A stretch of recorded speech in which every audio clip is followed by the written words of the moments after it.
Hi, today I'd like to talk to you about one of my favorite labs to run for general health. And specifically today, I want to talk a little bit about the thyroid ratio. But the hair tissue mineral analysis gives way more than just the thyroid ratio.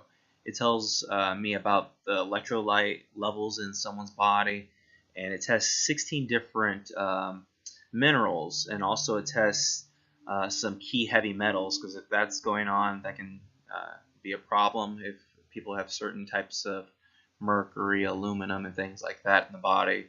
And it's just good to be able to know that information. Also, it tells you your metabolic rate or type, whether you're a fast mix or slow oxidizer. Would give us hints on what type of foods would be best for that individual. And another thing is it actually gives recommendations for supplementation to help fix these different ratios. So I would like to talk a little bit more about the thyroid ratio and how it affects your health.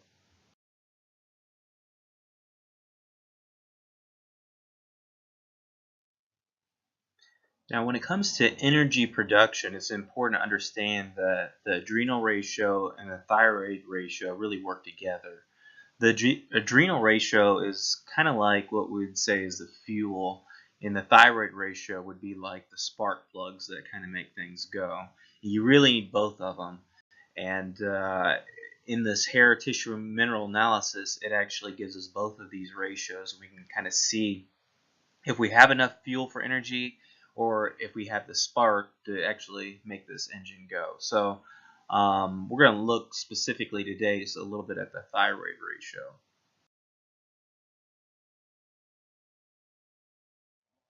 When it comes to the thyroid ratio, we are looking at calcium over potassium, and the ratio should be 4 to 1 or 40 to over 10 in the test.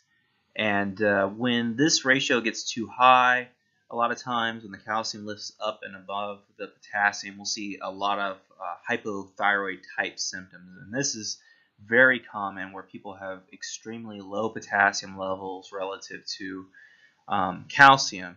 And by taking using this test, we can actually see different deficiencies. And with the supplementation, not only will it be able to correct the imbalance, but give the cofactors, the different other nutrients that actually help balance these things out. So here's just a brief little chart that kind of gives you different an idea of when it's high and when it's low.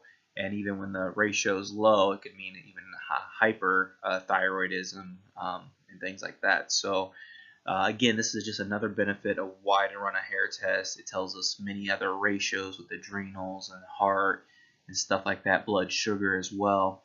And it can give us a lot of information. So if you're interested in learning more about your thyroid ratio, check out the link below. Thank you.